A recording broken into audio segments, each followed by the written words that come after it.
Hi hello नमस्कार, मी शोभा आजच्या नवीन रेसिपीमध्ये तुमचे स्वागत करत आहे। आणि आज आपण रव्याचे चविष्ट असे खुसखुशीत पापड तयार केलेले आहेत, ते आज आपण बघणार आहे। रव्याचे चवदार पापड हे अगदी झटपट तयार होतात। बनवण्याची पद्धत आहे ती अतिशय खूप साधी आणि सोपी आहे, पण या पद्धतीने तयार केलेले पापड खूप चविष्ट तयार होतात। आणि तुम्ही बघू शकता रव्याचे हे पापड दुप्पट तिप्पट फुगून तयार होतात। आज आपण उन्हाळी वाळवण पदार्थामध्ये रव्याचे पापड तयार केलेले आहेत, ते आपण बघणार आहे। पण त्याच्या आधी चॅनेलला सबस्क्राईब केले नसेल तर चॅनेलला सबस्क्राईब करा आणि शेजारील बेल आयकॉन क्लिक करायला विसरू नका। आणि रेसिपी कशी वाटली तीही कमेंट करून जरूर सांगा।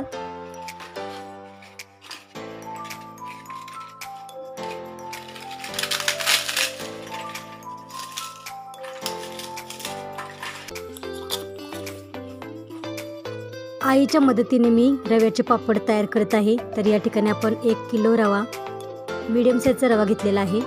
रवा स्वच्छ निवडून 2 वेळा चाळणीने चाळून घेतलेला आहे। पाणी टाकून रवा पाण्यामध्ये मिसळून आपल्याला 10-15 मिनिटे रवा असाच पाण्यामध्ये भिजत ठेवायचा आहे। रवा न भिजवताही आपण पापड तयार करू शकतो। तर या ठिकाणी आता एका मोठ्या पातेल्यामध्ये जवळजवळ 10 ते 12 लिटर पाणी आपण गरम करण्यासाठी ठेवलेले आहे। 1.5 कशी पाणी मी गरम करण्यासाठी ठेवलेले आहे। यामध्ये आपण चवीनुसार मीठ टाकत आहे। मीठ आपल्याला देतानाच टाकायचे आहे। आईने पाण्याच्या अंदाजानुसार 3 चमचे खडा मीठ टाकलेले आहे। रवा आपण भिजत ठेवलेला त्याला 15 मिनिटे झालेले आहेत। आणि आता आपण रव्याच्या वरतील पाणी आहे ते काढून टाकत आहे।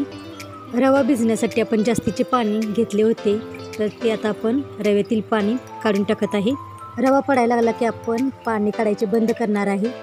रव्याचे पापड तयार करण्यासाठी आपण पातेल्यामध्ये पाणी गरम करायला ठेवले होते, तर आपण झाकून ठेवून पाणी उकळून घेतलेले आहे। आणि आता आपण उकळून घेतलेल्या पाण्यातील आपण 3 तांबे पाणी आपण बाजूला काढून ठेवलेले आहे।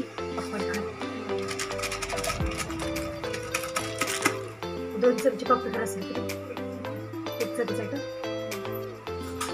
जिरे 2 चमचे घेतले होते, 2 चमचे घेतली आणि ओवा 1 चमचा घेतली, बारीक चिरून घेतल्या। पाण्यावरती झाकण ठेवून आपल्याला पाणी चांगलं उकळून घ्यायचं आहे। रवा आपल्याला मिक्स करून घ्यायचा आहे। आणि आपण आता उकळत्या पाण्यामध्ये भिजवून घेतलेला रवा टाकणार आहे। रवा पाण्यामध्ये आपण टाकत असताना आपल्याला एका हाताने रवा आहे तो सतत असे ढवळून घ्यायचे आहे। तर पाण्यामध्ये गुठळ्या होऊ नयेत म्हणून आपल्याला रवा असं सतत फिरवत राहायचे आहे। मिठाचे प्रमाण कमी वाटत आहे, त्यामुळे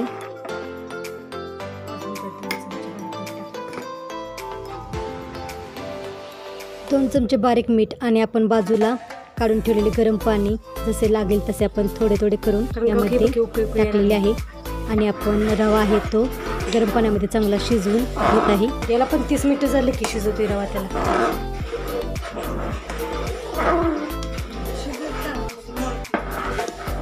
रवा आपल्याला चांगला शिजून घ्यायचा आहे, म्हणजे रव्याचे पापड तुटत नाहीत। 5-6 मिनिटं शिजून घेणार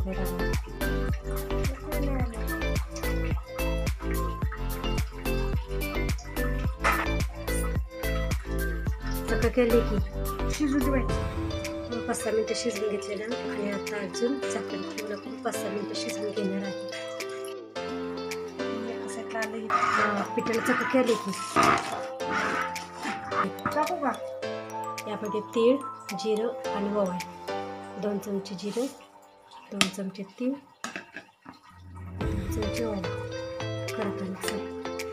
मिरची पावडर किती कुठल्या त्या 10-12 मिरच्या कुठल्या त्या ते मीठ पण बारीक चिरल्या पण टाकलेल्या यामध्ये। आता सगळं मिक्स करून घ्यायचं। रव्याचे पापड तयार करण्यासाठी आपल्याला अशा पद्धतीने रवा आहे तो शिजवून घ्यायचा आहे। तर अशा पद्धतीने रव्याला चकाकी आली पाहिजे इतपत आपल्याला रवा आहे तो शिजवून घ्यायचा आहे। काढून घेतलेल्या टोपामध्ये रवा आपल्याला या पद्धतीने शिजवून घ्यायचा आहे। आणि शिजवत असताना आपल्याला सतत असे ढवळत राहायचे आहे। आणि जेव्हा आपण पाणी गरम करायला ठेवतो तेव्हाच आपण जिरे ओवा आणि तीळ टाकले तरी चालतील। छोट्या 2 पातेल्यामध्ये 1 खायचा लाल कलर आणि हिरवा कलर घेतलेला आहे। आणि गरम पीठ असतानाच आपल्याला रव्याचे पापड घालायचे आहेत। तयार केलेल्या पिठातील थोडे पीठ आपण पहिल्यांदा छोट्या पातेल्यात काढून आपण पापड घालून घेत आहे।